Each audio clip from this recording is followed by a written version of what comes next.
This is the second day of the Climate Mobility Summit, and we're looking at the role of cities in coastal adaptation. We're looking at the Ocean Rise and Coastal Resilience Coalition as a vehicle for advancing coastal adaptation in urban areas. How can different stakeholders come together to support cities better that are confronting significant challenges due to the impacts of climate change and especially sea level rise? That's the topic of this discussion. We have an excellent panel and we have two exciting keynote speakers. So without further ado, I'd like to invite our first speaker, former president of Costa Rica and president of our advisory board, chairman of our advisory board of the GCCM Foundation, His Excellency Carlos Alvarado Quesada, will address us first, and he'll be followed by the mayor of Dakhla in Morocco, His Excellency, I don't see him right now, Mr. Erageb Hormatolla, who will be joining us to deliver the second keynote address. I know he's here, I just don't see him at the moment. But without further ado, I would like to invite His Excellency Carlos Alvarado Quesada.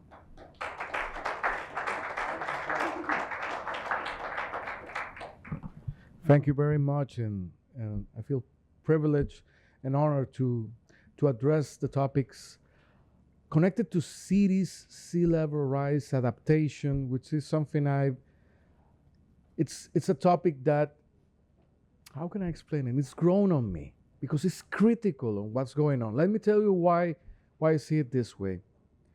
We notice nowadays that politics around the planet are very polarized. We see that those ideological confrontations in topics. We see what used to be normal conversations on dinners or family conversations have ended up sometimes in people avoiding Thanksgivings or birthday parties because they know those conversations might emerge and they don't want that conflict. That's the kind of where we're living. That's the kind of politics we see in the national level and even at the multilateral level. We experience some of that here in New York. But what happens at the more local city level? The tone is different. The tone is different because when I talk to my friends, several mayors across the globe, the role of mayors and local governments has to do with very concrete problems that they need to solve for their constituencies. And the tone of the conversation varies. There might be some ideological conversation, but at the end of the day, it's about the people and it's about the solutions. So I think there's an insight there for us to learn in the politics at the national and the multilateral level. The tone is different. One of my conclusions or my efforts to try to understand this phenomenon is because somehow politics have lost human scale. We have gone out of proportion when we discuss these topics. So what happens with the multilateral arena? People feel disenfranchised. They feel it's not relevant for their daily basis. They say what happens on the UN is not connected to me. For me, it's not casual that the generation that suffered the Second World War, that gave birth to the UN system, it's now a generation that it's only with us on memory. The people that survived that period, that carry the living memory, most of them will have already more than 100 years, so they are not present now. We have lost that memory. When the UN was created, when that multilateral system was because it was directly connected to existential threats. So the system was connected to the livelihoods.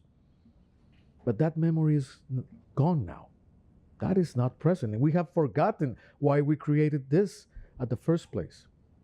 But then let's connect that existential threat to the existential threats of the cities on the coastlines. So yeah, there's ideology, but there's also that pressing need to solve the problems of the people in their scale, in their center of the livelihood. That's why this phrase of adaptation is local is so wise. It's about the block. It's about the neighborhood.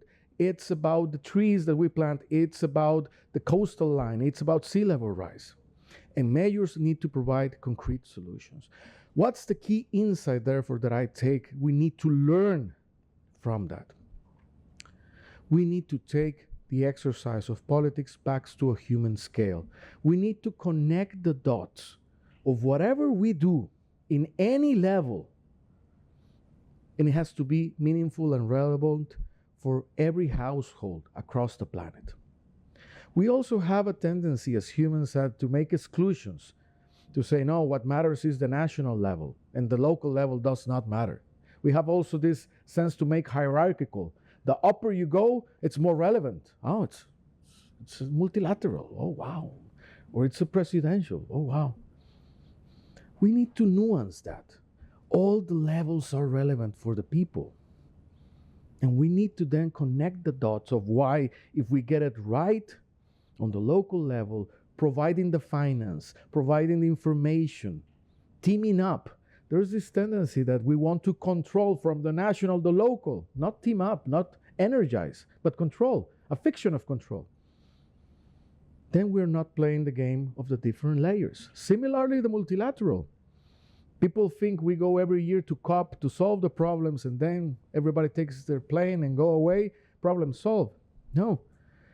It's an effort for us to understand the different levels and the different roles we play in the local, national, multilateral. I've told Kamal, my friend, that, for example, the Pacific Islands are a great example to study that overlap all those dimensions into one unit. Because many examples, let's say Tuvalu, 9 islands. So they also have, let's say, the scale of a municipality, which is a nation state. We participate in the multilateral. So all those layers are condensed in that actor. Perhaps that's why it's like a bicycle, very fast, very agile. You don't need that communication between the mayor or the ancestral leader, the mayor, the president, because they are all in the same unit. That's a case study perhaps to analyze. That's why it's so relevant to bring this conversation about local governments. I think in the problems of sea level rise and coastal, it's going to be more evident, as we listened to it in the previous panel. The impact of sea level rise is going to change livelihoods across the planet. In the Caribbean, for example, most of the critical infrastructure is in the coastline. Most of the GDP, it's on the coastline. All the tourism infrastructure, it's in the coastlines. And that will require a humongous effort, a huge effort of transformation just in those sectors. We've seen it on the Pacific, when on the one hand, the scale of the big bands is not able yet to understand the complexities of the small, because we're talking about bureaucracies in some cases, in some Pacific countries, of 50 members of a staff of a Ministry of Foreign Affairs, 100 members of a Ministry of Finance. And when the meaningful project is, as we have seen it, how you shift the power generators from a hospital, from sea level ground to upper levels, because if they flood, they got no connection for the hospital. So we need to connect that vision, those different levels. We need to change the categories in which we think about these topics. That's why it's so relevant that we gather in this summit, to change the way we think about these topics. If I were to offer what I've learned in this journey of change, tear apart the hierarchies in terms of the local, the national, and the multilateral. It's a synergy and a dialogue, not a hierarchy. And the first that we need to understand are presidents. Give away the notion of control. Understand that what we do really is participate. So the share of our participation, let's make it meaningful. Let's collaborate. That will be one thing I will offer. Every time you participate professionally, every time we're doing politics, because it's about power too. But every time we participate on that, let's try to take that action into a human scale. Bring back the political action into human scale. And how you define that it's meaningful for the people. People are tired of politics because it's not about them. Well, we need to make it about the people again. And can be drivers for change. The change we need and desperately need. Because as we'll see also in this space, cities are going to be affected in the next years. And coastline cities are going to be dramatically affected. So we need to put the action back where the people is to make it relevant. Thank you very much.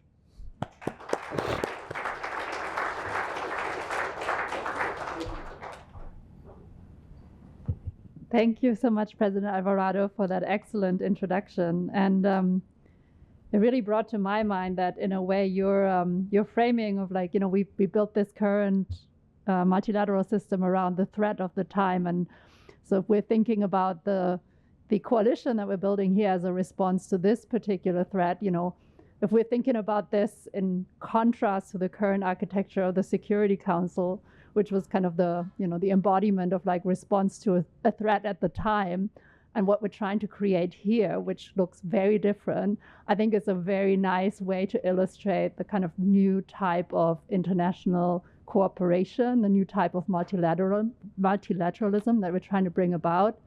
And I loved also how Carlos very explicitly spoke to the question of hierarchies, and how we get over the idea that, there are those at the top and the others are vying for non-permanent seats at the table, versus recognizing that actually we need all actors at the table to be able to make contributions and to make this work, to make solutions work, to bring money to the table, which has been such a huge underlying topic throughout these 1.5 days of discussion so far, but also expertise, bring momentum that activists have, the advocates, bring the community grassroots outreach so that people actually can understand the challenges they're facing.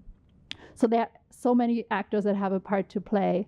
And I'm really pleased to have Mayor Homatola with us to share the city's perspective, the mayor's perspective, and maybe your reflections on how this coalition can support your efforts. So over to you.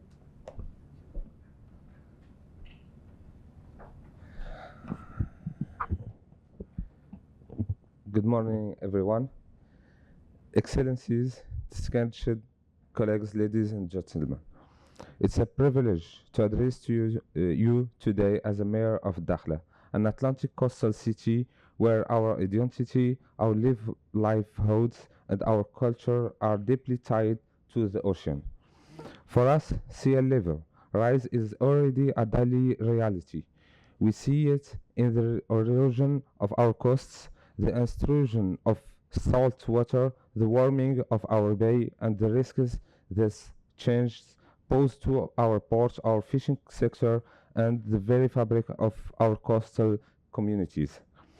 Science shows significant increases in sea surface temperature in Dakhla Bay in recent decades, stressing marine biodiversity and altering coastal stability. These are not abstract projections, they are daily challenges for our people, shaping how we live, work, and preserve our heritage.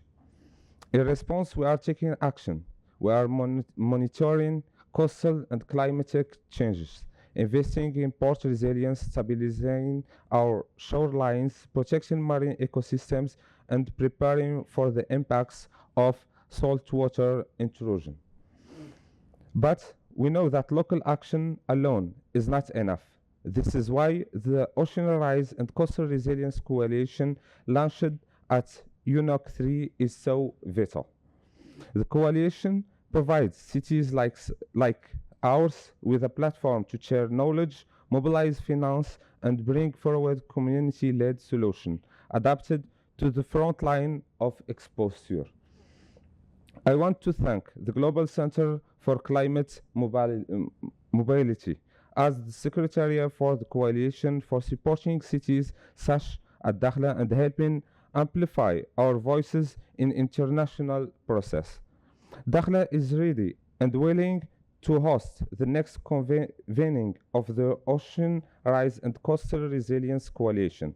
This will allow us a showcase our resilience initiatives from coastal monitoring to traditional ecological knowledge, while also facilitating peer learning among cities, scientists, and community leaders. Excellencies, ladies and gentlemen, cities must be included in global process. We are home to the majority of coastal population, infrastructure, and heritage sites. We are the first to confront climate displacement, the first relocation points, and the custodians of cultural tradition at risk of being lost. Our proximity to communities enables us to engage in participatory planning, ensuring adaptation protects both lives and identities. I will try to do my best in English.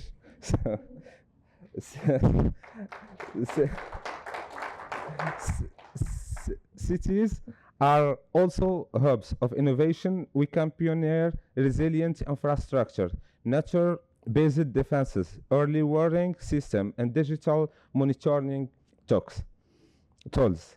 Our experiences, when shared globally, can provide models that are replicated and scalable for others facing similar threats. Including cities in global frameworks improves legitimacy and equity, ensuring those who bear the brunt of climate impacts are part of shaping solutions. And because cities are where cultural heritage is concentrated, our involvement is essential to safeguarding non-economic dimensions of loss and damage, our heritage, memory, and identity.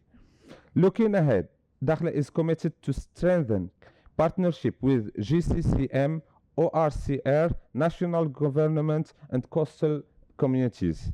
We want to work with all of you to make finance early warning system and climate data accessible to local governments.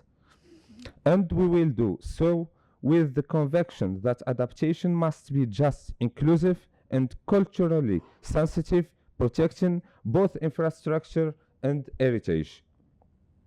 The ocean is both greatest challenge and our greatest chance. Let us honor cities on the front lines, not with sympathy, but with solidarity and actions. Dakhla's readiness to host the next coalition convening is a signal of our resolve that together we will not merely endure but thrive. Thank you very much.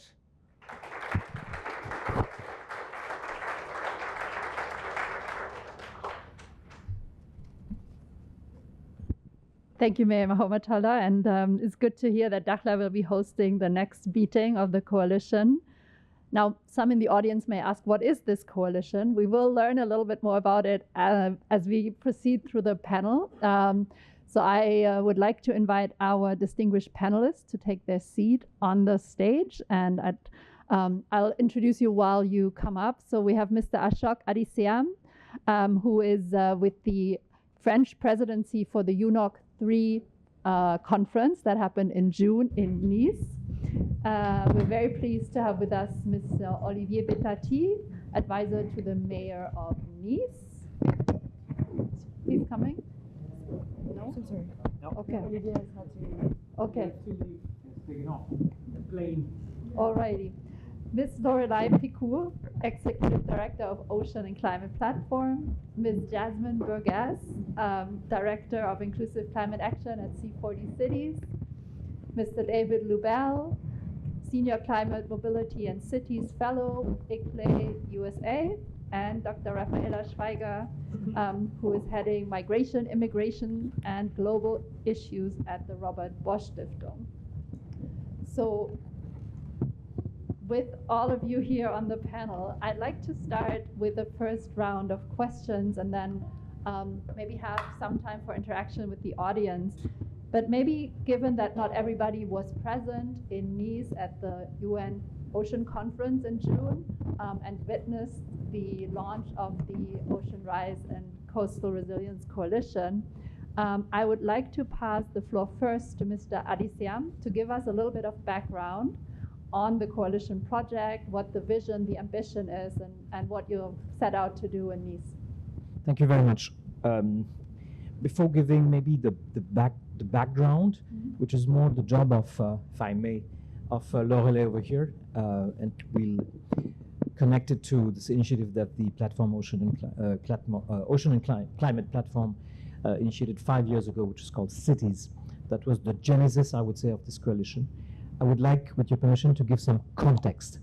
The context was indeed the UN Ocean Conference, the third edition, invented, created by our master, Peter Thompson, in June in 2017 here in New York, which brought together Sweden and Fiji together. The second edition was in Portugal, which brought together Lisbon, Portugal, and Kenya. And the third edition indeed was France and Costa Rica. Brought not only the two countries, but we brought 73 head of states and governments, more than 100 countries together, more than 100 ministers, 12,000 delegates, 400 mayors, governors, and cities during one of the three pillars of this UN Ocean Conference, which was the launch and the summit dedicated to coastal cities facing sea level rise. The genesis is this platform which was created a few years before, but the background, which is your question, was how to put this question, and that was our job as the host country, France, with Olivier Poivre d'Arvor, the special envoy for the president, and myself, the deputy special envoy. Our own journey started in Brest for this One Ocean Summit 3 years before, was to mobilize the world on three pillars. One was science, put science at the heart of policy making, and so we acted and organized this One Ocean Science Conference, which brought together 2,500 scientists with specifics and deliverables in Nice. Two was Blue Economy and Finance Forum, which was co-hosted by France and Monaco just before the conference. And three was this summit for coastal cities, which the city of Nice, which is the host city of Nice, presided over with other cities. And the background was that during these 2 years of mobilization, because we met Professor Kamal in the corridors of the UN, because you were organizing then 2 years ago this summit of nations. It was not called Rising Nations at that point, but that was your initiative with the president of the UN. We thought that we needed to connect this local governments coalition that we were building with the Ocean and Climate Platform with this initiative that your GCCM was carrying, which was the nations, and which was a one-shot. And in this journey, during 2 years of discussions, of collaborations with this huge platform of multi-actors, the natural leadership of GCCM came out and took this responsibility of the next stage after the summit.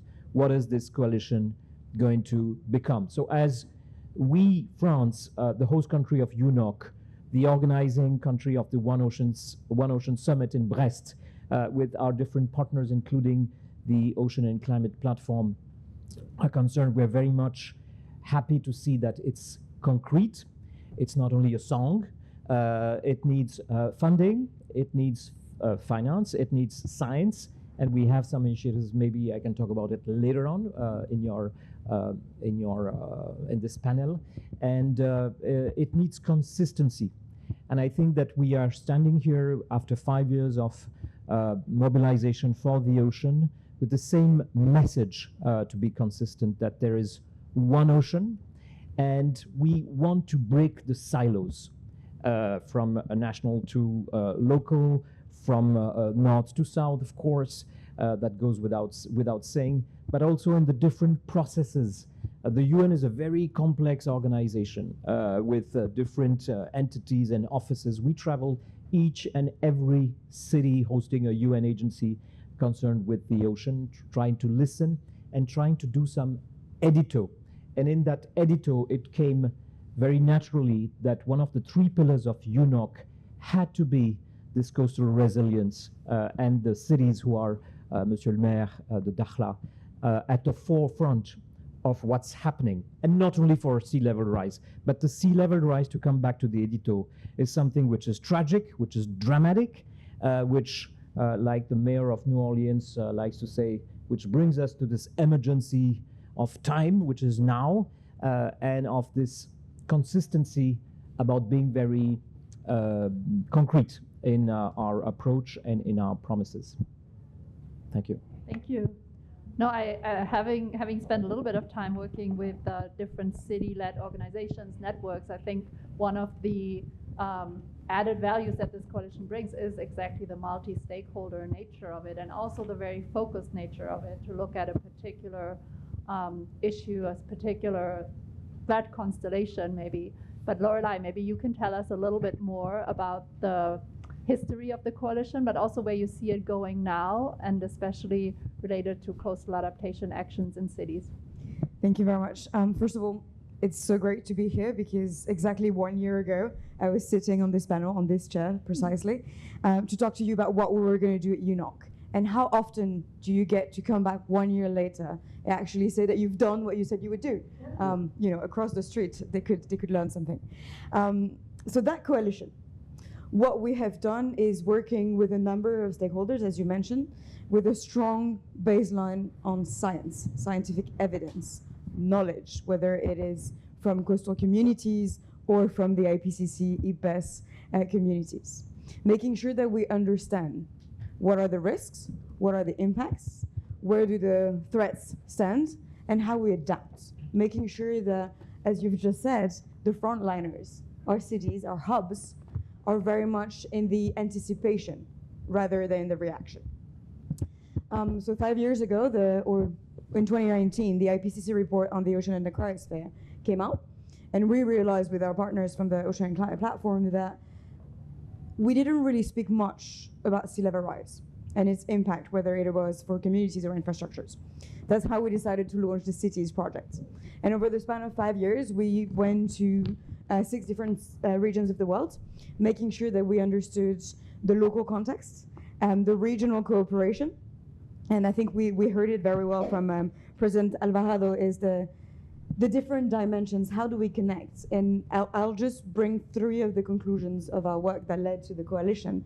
The first one is the need to share knowledge, best practices, and that, of course, each context is specific. However, whether you're on the west coast of Africa, in the east coast of the US, or in the Pacific, you really need to know what has worked, and maybe most importantly, what hasn't worked.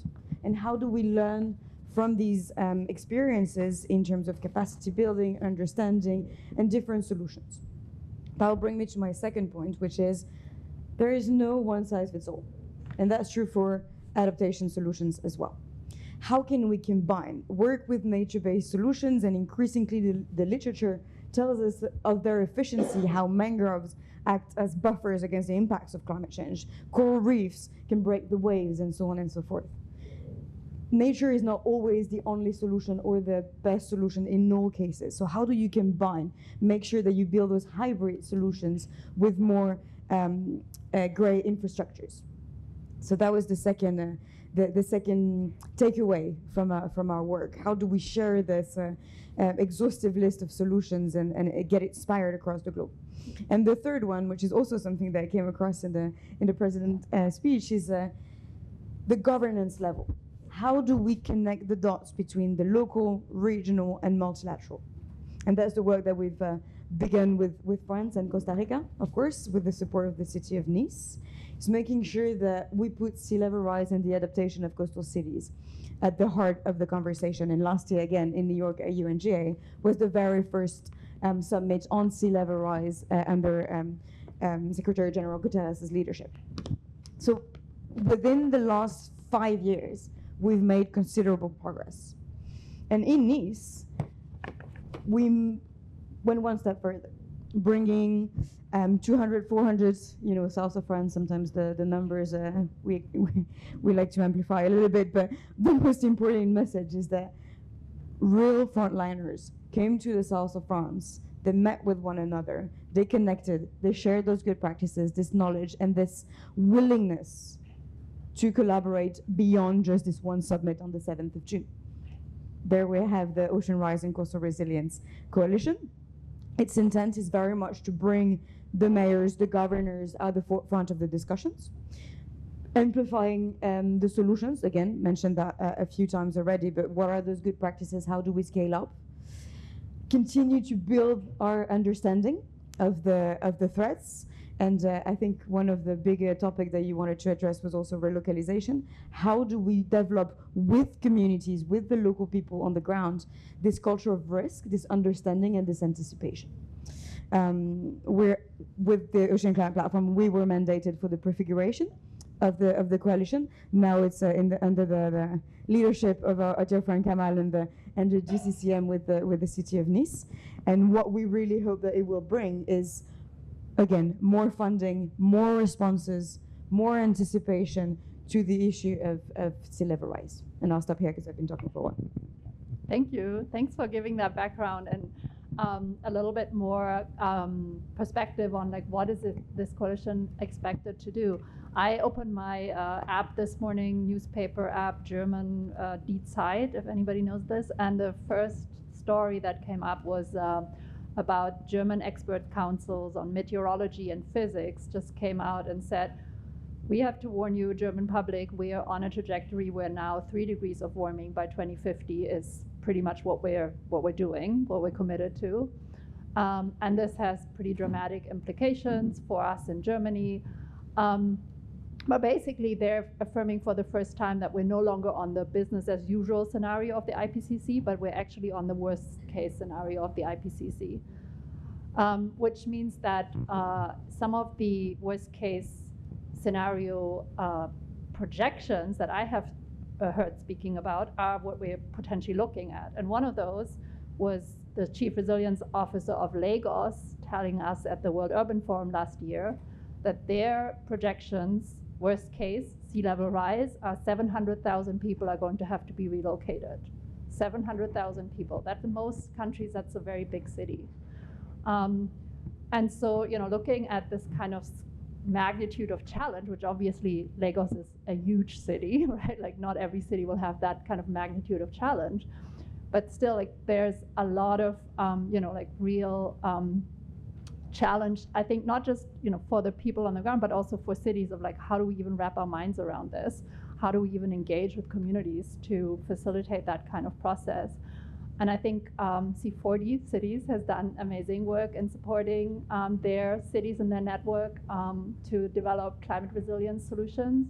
And so I was wondering, Jasmine, if you can share with us just some experiences, adaptation efforts that you see that have succeeded in cities or that are succeeding, but also how they measure up against maybe some of these more bad scenarios. And also really how you look at the inclusion lens, because I know your portfolio is inclusive climate action. So how do we make sure that the most vulnerable populations, which are often in informal settlements, in the poorer neighborhoods of cities, are not being left behind? A lot of questions. That's great. I love a good challenge. Thank you. Also, there is some luxury in also being sort of third, because a lot of the very important points have been made, so I will be reiterating a few things. But maybe for the benefit of those who don't know C40, we're a network of 97 megacities and focused on working on equitable and inclusive climate action. And I say that because many megacities are coastal cities by nature of where they have developed and the way that where they're located, and the economic activity is often very much linked to the coastal economy. And as a result of that, you see very interesting, complex challenges in the megacities, because not only are there the issues, exactly as you were saying, about the climate dimensions, but there's also the issues of rapid growth, rapid urbanization, increasing internal inequality. And so what's been very interesting from the cities in our network is that they've approached these challenges all together.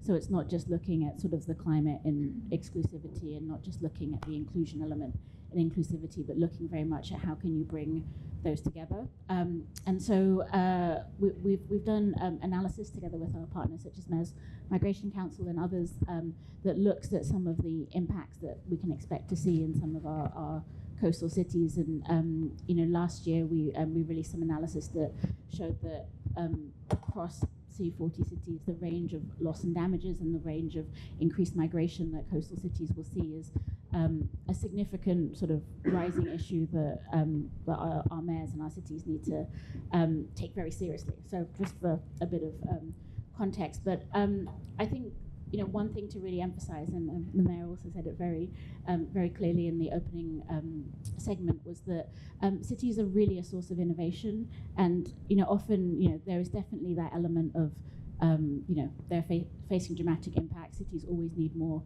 support, but actually many cities are innovating with very interesting solutions, and the key bit is how you elevate those to learn from each other, but also to national level as well. And just maybe if I give 2 examples from within our network that sort of hopefully answer the many things that you were saying.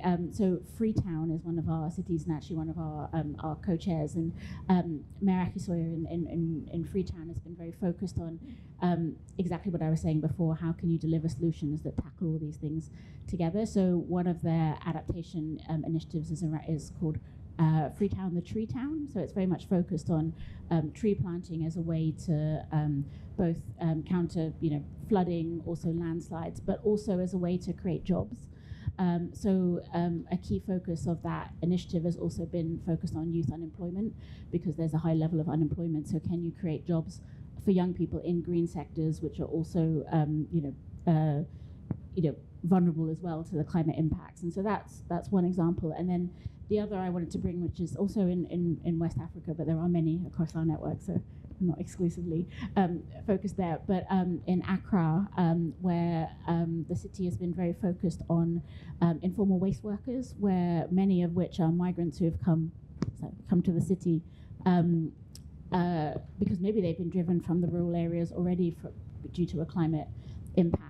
And they, the informal workers often, they're working, doing things such as recycling, so actually contributing to the city's climate action, but often have the worst working conditions or face the most impact from, heat, flooding, etc. And so the city has, and various mayoral administrations, so not just one, has been focused on how to deliver social protection measures to those workers so that they have protection in times of extreme weather. And those are the kind of examples, I think, that show that cities are really innovating with their powers to be able to deliver solutions, and also thinking about that level of vulnerability.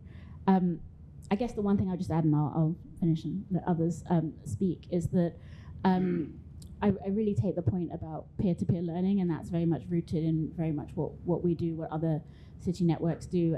We have a task force together with Mayor's Migration Council that brings mayors together to learn from each other. But another key part of that is also the technical level in the cities. And so it's often you find that it's the city officials who have the vision from the mayor, but sometimes need that support to learn from another city about how do you actually get this done. And so it's really welcome to hear about the sort of the focus on that, because I think that will be very key to unlocking some of these actions in coastal cities. Thanks. Thank you. Thanks, Jasmine, for giving some concrete examples of like what adaptation in cities can look like, and how it can also, again, like reach some of the most vulnerable populations. David, you're working with coastal cities here in the US and really trying to the peer learning piece, I understand, build a network or build some sort of common effort on coastal adaptation and climate mobility planning. So how do you see that coming together, A, and B, also, how do you see the role of cities as kind of like leaders of coastal adaptation, especially in the US context? Sure, thank you. So I would say, well, first of all, just to give a teeny bit of background, ICLEI is a global organization with municipal members all across the world. We're focused on sustainability, climate sustainability, also resilience. And we have over 500 members here in the United States. So my work is focused here in the United States and specifically on climate mobility, including coastal cities. Not all are coastal cities, but many are. And so we are working to support cities that are interested to build sort of a climate mobility infrastructure. And that can mean like soft infrastructure, policies, programs, planning, as we've been talking about, but also hard infrastructure when that's needed. And usually it is, buildings. If you're in Cincinnati, you need a lot more housing, et cetera. And so we're trying to do whatever we can to get that infrastructure built now, because when numbers get larger, it gets a lot harder. That's my experience over many years on this topic. So yeah, we in order to do that, we have ICLEI has built a cohort of, or started a cohort of cities, about 25 cities across the United States that have stepped up and said, yes, we want to advance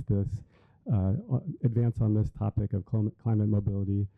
About half those cities are either coastal cities or near to the coast, and so those are definitely these issues are important to them. I do want to say, just as far as the U.S. environment in general with cities, and yeah, we can talk. We won't talk too much about the national, but at the local, there is work happening. The cohort is one attempt to try to start to scale.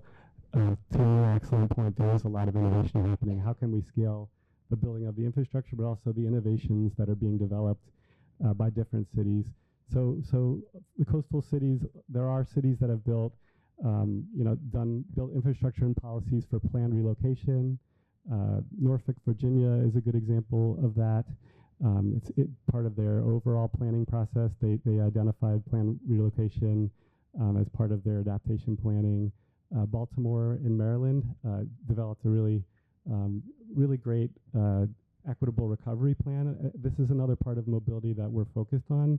If people are displaced and then come back and their lives are shattered, that's not going to lead to equitable outcomes. And so for coastal cities, they may be dealing with planned relocation. They may be dealing with this piece around what do we do after the disaster to make sure people don't fall behind, which is what Baltimore was focused on. And then there's some communities like Orlando in Florida, which is more off the coast, but not out of harm's way by any stretch. And so for them, they're trying to get ready for equitable recovery if they get hit, but also how do they properly welcome and plan for welcoming newcomers from the coast who are already arriving. It's not theoretical, it's real. And so since Hurricane Maria, when they received a lot of people from Puerto Rico, they have been planning for climate migrants arriving as part of their overall planning processes. So these are some examples. But yeah, the good thing, the U.S. has challenges. Obviously, cities don't have enough funding. The federal government is not on their side. We could talk about that all day. And so it's really, but what we do have is a strong civil society, and civil society is playing a really important role in taking what is these early adopters and trying to spread this practice and this infrastructure across the country. So the climate mobility cohort that I talked about, where we're working through different issues every time we meet virtually, and eventually next year we're going to move from like learning phase to building phase more. How do we implement these within our plans? Also some pilot projects that we're working with, trying to work with philanthropy and other sectors, experts in other sectors to build pilot projects that can be scaled. So there's a lot of work happening within the ICLEI world for this, but then beyond the ICLEI world, there's Urban Ocean Lab is an organization that's formed just around urban resilience for cities in the United States. And they have a whole framework around urban resilience that includes policy recommendations for cities around climate mobility. And there's a lot of other organizations within this ecosystem that are supporting cities to scale this work. Rebuild by Design, there's Migration Council, Climigration Network, NRDC. I could go on, but they're all doing a really good job of saying, wow, this could actually scale. We don't need to wait for the federal government.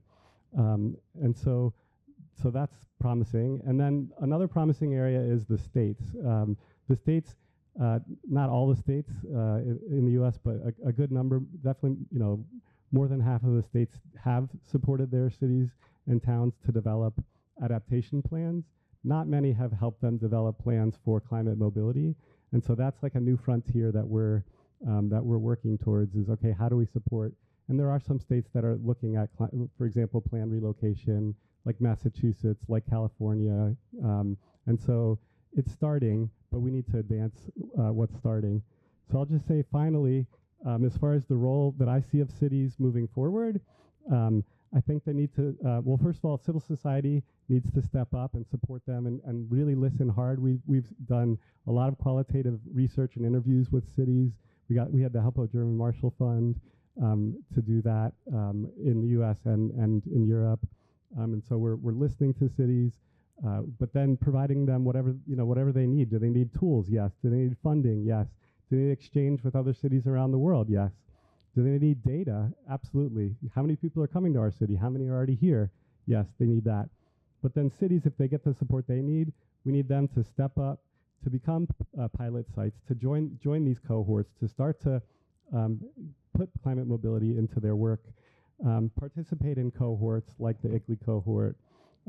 They should champion these approaches with other cities, because cities mostly do things when they hear from other cities about them. That's another point that was made. And a little peer pressure isn't so bad. Advocate for more state government support. Cities need to do that, and some have done that effectively. And then plan for a day when the federal government in the US can actually do a lot of good. So cities are defending against the bad right now, like FEMA cuts, but why not create a Operation 2028 or whenever that date might be for climate mobility that cities can help plan now along with all of these other actors. And finally, and this is super important, connect with the rest of the world. I can't say that enough. The Global South, for example, has been dealing with these issues much longer and have much more wisdom and insights and innovation. And so we're really working, starting with that work with German Marshall Fund, but also with ICLEI members and others in other parts of the world. That exchange is C40 really, really important. And so, yeah, there's a lot of ways to move forward and have hope. Thank you, David. I have some follow-up questions, but I want to give our panelists first the opportunity to speak. So last but not least, to Rafaela, who works with the Robert Bosch Foundation, so on the philanthropy side, has been a strong supporter of city leadership, both on migration and climate, and especially that intersection. So maybe what are you looking for when you're looking towards city leadership, and what are you looking for with this coalition? Like, how do you think it can scale up support to city leadership? So one is, I think, so the pitch that the president and the mayor have made was the pitch. So I'm not going to talk about why I think philanthropy should invest in cities and city leadership and city diplomacy. I think we heard why it's needed. The panel has shared why it's needed, and there have been such exciting developments over the last few years that we heard from a lot that we and other funders, philanthropic funders specifically have invested in. There, from my perspective, and you alluded on that, there are two elephants in the room that we honestly need to talk about. One is the access to financing at a scale for cities to respond to the challenges that they have. This is not going to be solved by philanthropic money alone. We can pilot, we can spearhead, we can experiment. That's what we've been doing for many, many years in that space. And some of the people who are leading on this are here today. And the other is how to connect it in a meaningful way to the multi-level governance space, and how to bring in those voices in a way that they are heard and that they have influence on with all the knowledge and the experiences and the innovation that's happening. And we are seeing a lot of good examples, but with the scale of the challenges that we've heard, it's not enough. And to talk about the coalition and the potential that I see with the coalition, it comes exactly down to that. I think what you've done already with the Ocean Conference process is bridging the gap between the local and what cities are already doing and what they want to do and what they need, to a very exciting and important multilateral process that has a lot of perspective of how it's going to move forward, and creating a coalition around that it brings together cities from across the globe that you usually don't have at the table together, small and big, and a very specific shared challenge that will, I mean, and Sarah, the numbers, and thinking of a city like Hamburg that is very dear to my heart, and it's close.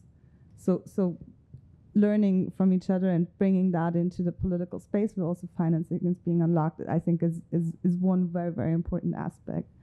The second, and we heard that how important it is partnerships and learning and networking across cities, and providing a platform for that and providing resources for that. And the third is the potential to channel investments, and I'm not talking philanthropic money. It's, if you talk about coastal resilience, sea level rise, it's adaptation at hardcore. It's working with the communities in addition, but it's private sector, it's government money plus other resources, maybe some more innovative funding mechanisms, but really unlocking this and being a platform at large scale, I think it's a tough ambition, because I know from the many conversations that we have also in the philanthropic space of how can we support cities, how can we support city leadership, is tough, because we do projects of $200,000-300,000 in cities can do so much in comparison to when we all look at the same amount that you can use in other spaces. It's incredible. But if you talk about ocean resilience and kind of all of those things for those cities, we need entirely different additional resources. So I think that's a challenge.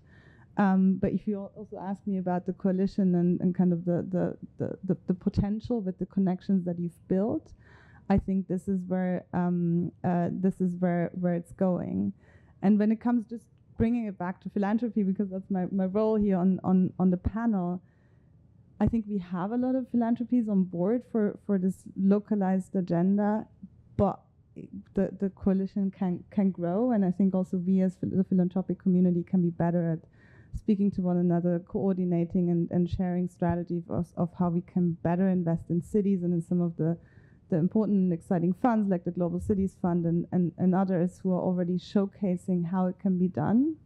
And there are so many projects in the pipeline already that are ready to be funded, where the resources are just not there.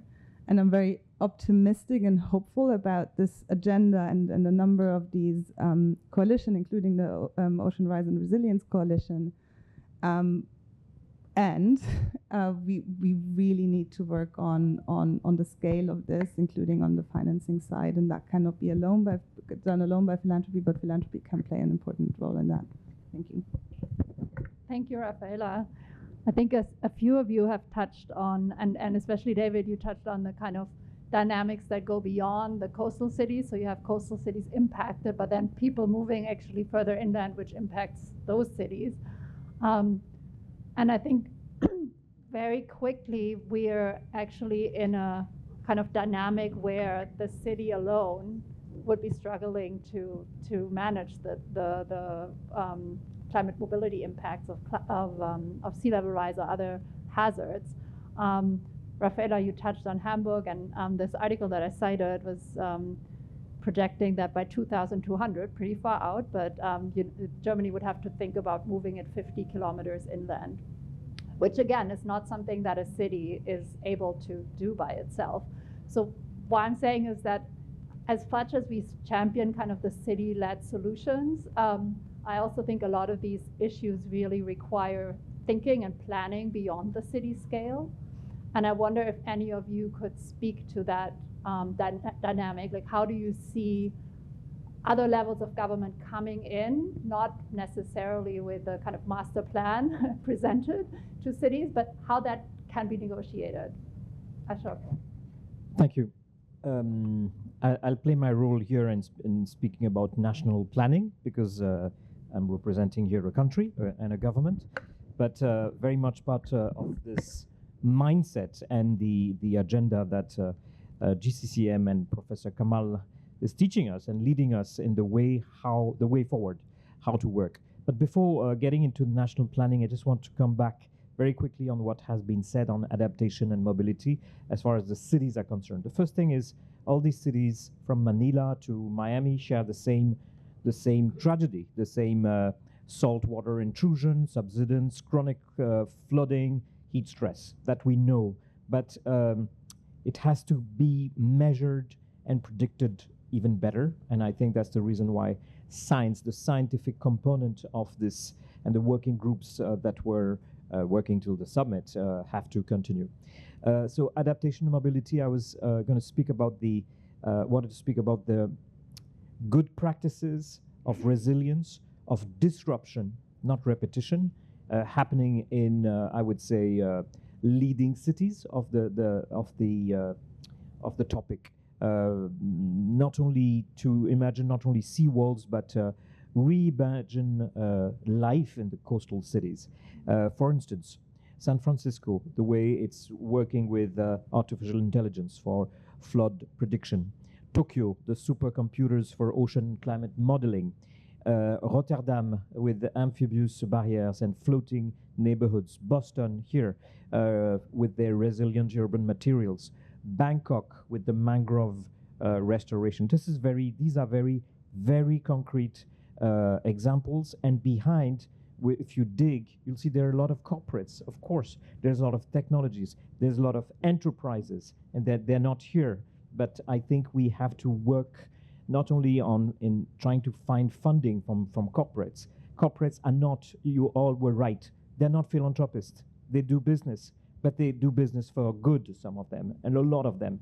So to involve them is also to work through the cities with the companies working, suppliers basically, of these leading cities who are, I'm sure, ready to share their capacity with the global south and with cities that need them. Basically speaking about the continuum from protect, accommodate, and I liked this word I learned last year here in this room, dignified mobility. It's important also that to change a little bit of what I said before, which is quite rough about money and corporates, dignified mobility, and that's an aspect in the mindset again of in the way that GCCM is working. So let me say just a few words quickly on the national planning. National strategies must secure rights of cities and communities. It was 2 years ago, the Summit for Nations, right? Here, it was very much turned on to legal aspects of sea level rise, if I remember well, working on this legal certainty with maritime zones and statehood preserved. We have already still speaking about national planning, and France with its plan is working on that.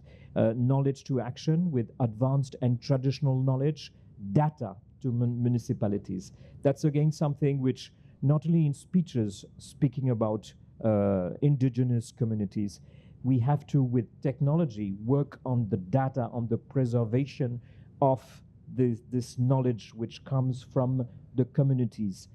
And at the end of the day, I think the president and the mayor said this before, we must not forget why the system, speaking about the United Nations system, was invented. It was directly for the impact to the communities. So it's not something new, it's something that we have to remember every day. What is the impact of our work and directly affecting the communities? And again, I did not come only to compliment here the GCCM. We are learning through the GCCM how to work directly for this impact on communities. And just to finish on the funding, it's better to have, and this is something I'm learning from Professor Kamal, to have smaller amounts which goes directly to the communities, so you're funding the impact, rather than having global funds which get lost actually on the way. But to conclude, and I'm not going to sing a song about Le Jour de Gloire and the Glory Day, but I think we are having very good news for the ocean in general, and which touches directly the impact of populations and coastal populations. It was last Friday. The High Seas Treaty, which is far from the coast, is going to enter into force in 120 days. And I think that's a glory day, because it's a historical achievement of all nations. And I think on peut s'engouffrer. It's the momentum for issues like this one, which is a priority, which is very urgent in this global governance, and make use of it. And for us not to recreate silos of, okay, that's the high seas, this is the EEZs, and the coastal resilience is something else. For us to think like the ocean thinks. The ocean is geophysics. It's moving. It's all the time moving. It's the same, and it's only one ocean. It's a simple idea that we have to relate to in everything what we're doing, and this is for the positive news. The second positive news, which is the Fish One agreement at WTO. It's not far away from what we're talking about. We're talking about coastal communities. We're talking about small-scale fisheries affected also by sea level rise and what's happening in they're coming from the coast, they're coming from cities. This is connected. And there is good news about this ocean governance, which is happening, and it's not speeches, and it's daily work of mobilization, of getting the countries to work together. I'll just finish with the two other good news. We launched this week, during Climate Week, 2 engines, which I'm sure, if we think well, can help this coalition of cities. The first one is this Ocean Pioneers, 23 countries who have not only speeches on the blue economy, just have ratified BBNJ, and who are for a pause on the deep sea moratorium. 23 countries which can be an engine, speaking about national planning, for these issues, for their own communities. And we have them all on one hand. On the other hand, it's this coalition, again, of fleets, philanthropic fleets and public fleets, oceanographic fleets. It's more than 100 fleets in the world. We're going to get more means to do fundamental research and more means also to get communication. Again, I'm looking at Master Jacques Rogerie, architect, to relate through emotions, to relate to narratives, through storytelling, through architecture, to all what we're doing, and bring more creativity. And thank you, Jacques, for all what you're doing. Creativity in all what we are visualizing together and projecting to those to whom we are speaking. And we're speaking to 2 different poles, just 2 poles. One pole is the communities, the people, and the other pole are the leaders. For us to convince them, to convert them in what we are doing with the right way and method and the right mindset. That's what I wanted to say. Thank you. I hope you had some cities on the table when you made the treaty. So I'd like to see if there are questions from the audience. Any comments, any questions? I see a few hands. I'm going to have to leave. I'm so sorry, I have to catch my plane. Yeah. But it's been a pleasure. And indeed, the next question is about governance. And we need to connect the dots between the local and the global. So don't forget about COP30 in Brazil this year. I'm sure it's going to be revolutionary.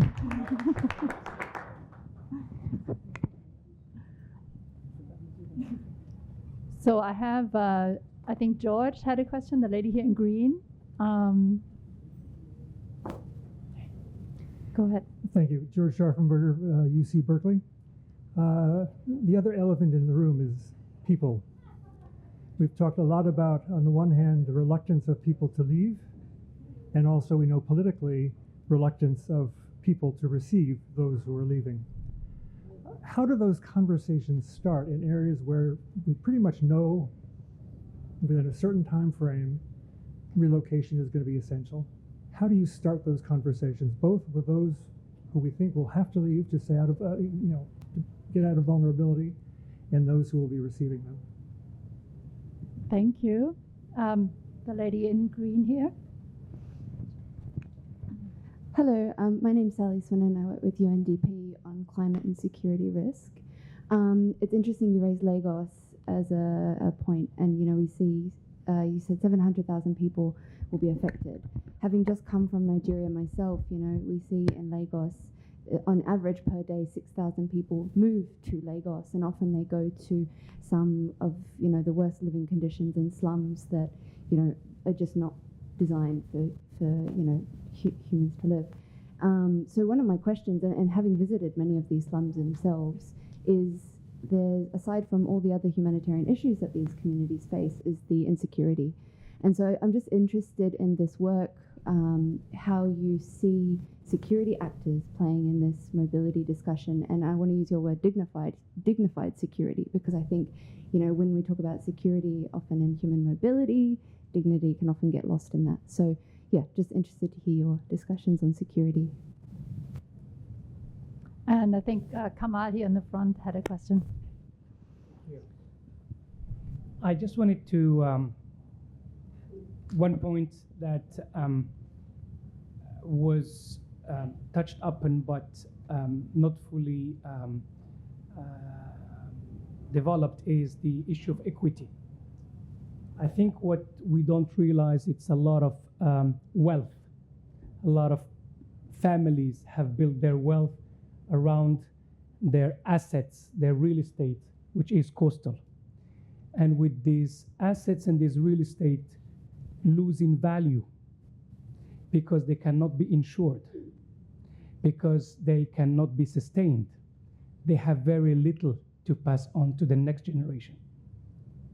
And as such, there is a whole ambition of parents to hold on to a set of wealth and to pass it to the next generation that will be completely erased. And as such, we are very likely to face a generation of the children of today that we will have very little to carry on from the previous generation.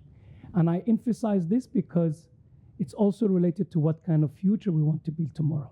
The leave no one behind, the end in poverty, the one where there is a sense of contribution and dignity. And I say this because the numbers are staggering. I think close to 21% of Florida is uninsured. And for anyone who lives in the US, if you don't have insurance, you don't get a mortgage. And if you can't get an insurance, the value of your asset, the value of your property just goes down. And you thought that your place that you have built and nourished and planned to leave to your children had this value, end up with literally 80% less. And this goes across the world. New Zealand, 18% of the real estate of New Zealand is uninsurable. California, and you name it. And here, actually, how the cities, and is, as you all know, have been a center of economic development, as cities have been a hub of progress, may end up producing more poverty than anything before as we cross this generational transfer of wealth between families. I'll stop there.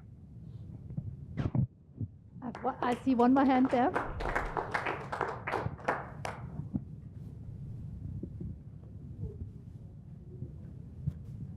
Hi, my name is Aisha Kesrani. I'm with the International Center for Migration Policy Development in Vienna as a researcher. And my question is that we see cities grappling with the effect of sea level rise, and in cases there's also the need to consider retreating. And of course, cities are ever growing as well, people moving from rural areas. We also notice that they sometimes encroach on agricultural land in rural areas. So how are those conversations part of these coalitions and network considering the effect on rural areas as well. Thank you. Thank you. So I think that's a good range of questions. How do the difficult conversations around relocation start, can be navigated at the local level? What about security? How does this come into play, and the notion of dignity? Insurance and generational transfer of wealth. Are we going to see huge impoverishment in cities? And how are rural areas being impacted by potential displacement of people from cities? I will not ask everybody to answer every question. So we need 2 hours. Make a start and pick a question. But that's okay.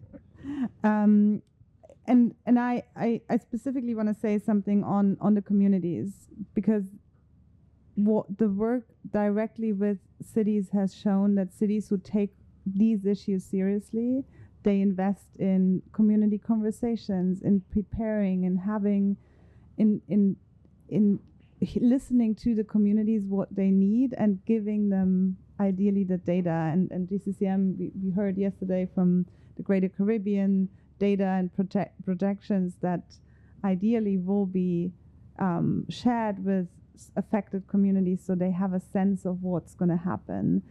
And this is hard work. This is extremely hard legwork on a lot of other issues that come on top for city leaders, for people in municipal administration, of issues they have to take care of.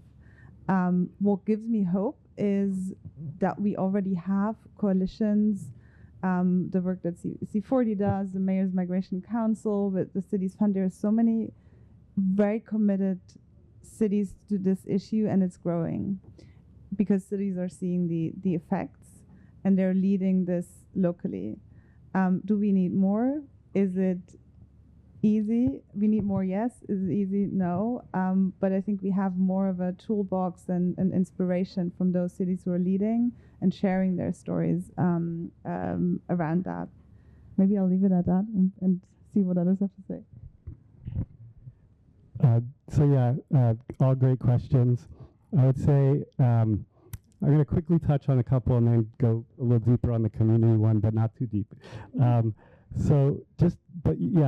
the question about rural, I think we use the term cities too much, actually, and I fall into that because it's not just about cities. It's about towns. It's about villages. It's about everybody, and all different communities are impacted by that. We do work with small towns and cities as well as big towns and cities, rural areas as well as urban, but we have to be careful not to get too, the language matters. So I appreciated that point. And equity, I don't have time to get into all of that, but I completely agreed with what you had to say about equity. And that's the one thing I'll say is that we're trying to get this ecosystem, at least at the US level, to put equity at the center of all the different tools that we're creating, all the different processes and so because it has to be there for everything, and that has to be the goal. Otherwise, it's going to be the opposite of that, because it always is the opposite of that if it's not purposefully prioritized. On the insurance point, I just went to an event yesterday put together by this organization, Insure, INNSURE. They're focusing a lot on insurance innovation, again with a focus on equity, and specifically around disasters. And they are also bringing together an ecosystem of innovators on that topic. And so it's something to look into. There is a response to the insurance disaster that is unfolding globally right now, but it's just at the beginning. And then on the piece around community engagement, just because I've been doing especially around receiving communities, but also now around sending communities. I've been spending most of my career on how do you help communities adjust to changing demographics, to a lot of people coming into your community. And it's very similar if you're trying to help people who need to move or will likely have to move from the community. It really is about not foisting the change on them, but having enough time to have a real conversation. and also to have enough time for local leadership, because there will be people who understand, giving them time to develop their leadership to then help bring others. And I'll give an example and then stop. In New Orleans, I went there for the 20th anniversary. Florita in the room went with me in New Orleans a couple weeks ago. And we met with an organization called A Community Voice that does community organizing of low-income communities in New Orleans. And they're now, one of the issues that the community wanted to work on was, we need to move. Like, we can't afford it here. We don't want to be here for the next disaster, because then we really won't be able to afford to stay afloat, literally and figuratively. And so they're developing a framework for where they want to move as a community and what they would need to see. They're actually interviewing communities in Mississippi, for example. And so that's kind of local leadership that can grow if you listen and you spend the time and you really respect that local leadership. So thank you. Wow, yeah, there's a lot to get through there. But maybe I just want to pick up the point on equity specifically, because that's actually very rooted in what, particularly the work of the program that I work on at C4. Oh, can't hear me. This one better? Yeah. That's better. So just on equity, I think it's like the fundamental issue, right? The inequality in the world is getting worse anyway. Inequality between rural areas and cities is getting worse, but within cities, inequality is getting more advanced. And climate is the great sort of, that will just exacerbate that situation more. And what I think that we are trying to work with our cities to center that conversation much more in how they approach climate action, both adaptation but also mitigation, because there is definitely not enough is being done to sort of bring some of the more socioeconomic dimensions of climate change into the wider climate sector, and there's still a lot of steps that need to be taken, and particularly in mega cities, which obviously C40 work on. I was really interested. I read recently, I was looking at the list of the top 10 most unequal cities, and they were all mega cities. So they're cities that you think are very rich, the London, the Johannesburg, the ones that are growing and that are, but actually those are the ones that have the highest level of inequality and therefore the most vulnerable populations and the ones that will be most affected by climate impacts. And so there is something in that conversation as well about how you maybe start from that point of, it's not just from the economic dimension maybe as well.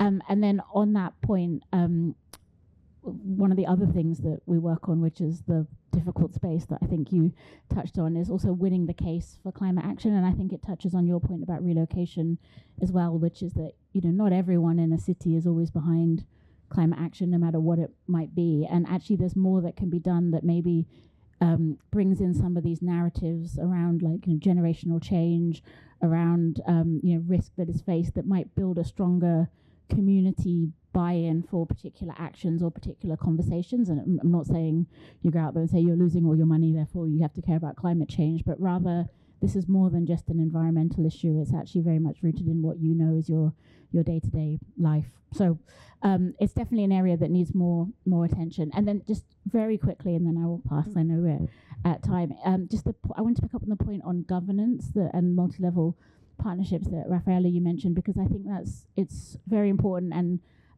this year it's very important with the COP. And so ourselves, ICLE and others have been doing a lot of work at the global level to have a recognition of subnational actors in NDCs, and that has sort of seen a lot of traction by a number of national governments, which provides an open door to have this conversation a bit more about how can you have the national supporting action at the local level. And it's definitely very relevant for this topic, and one that will probably gain more momentum after the COP. But what we've been very clear on, I think it's relevant for all of this, is that sometimes and from what I said as well, cities are innovators and are acting alone, but there is a very clear role for the repositioning of cities as the sort of partners with national government to deliver the change. And that, I think there's, with COP coming up, there's potential for that as well. So thank you.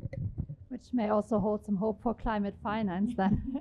Ashok, over to you. And we're over time, so I'll ask you to be brief, please. No, I'll be very brief, just to give us a rendezvous in our work. The first rendezvous talking about COP is not only the climate COP, it's the first ocean COP, which will take place end of 26. It's dedicated to the high seas, but trust on us to be a little bit subversive and try to make this COP an ocean COP by the end of the year where this topic can be addressed. The other rendezvous is in Dakhla, if I may, Professor Kamal and Mr. Mayor, where just to resume in short, Nice gave us the mandate. This meeting and your summit is trying to address the mechanism. And I think that the mechanisms that have been addressed during this climate week here would then give us the next meeting, the takeoff meeting, which would be in Dakhla. So I think this really makes sense. Just 4 clear priorities, which was in your question, Sarah, when you addressed the different panelists, which I think from now to Dakhla is a permanent mayor's forum to work on this process. A city help desk and data commons. I don't know how that could be possible with access to science and innovation. Finance, access window, and peer-to-peer network for, again, coming back on the good practices of cities like, for instance, Boston or San Francisco, speaking with Freetown or Dakhla. I think that that's very concrete activities that can be addressed. Just to frame a little bit more, the success would come from, as if I've taken note of all what we have said, finance adaptation, dignified mobility, and city voices at the UN General Assembly next year. Thank you very much. Thank you. A round of applause for all speakers, please.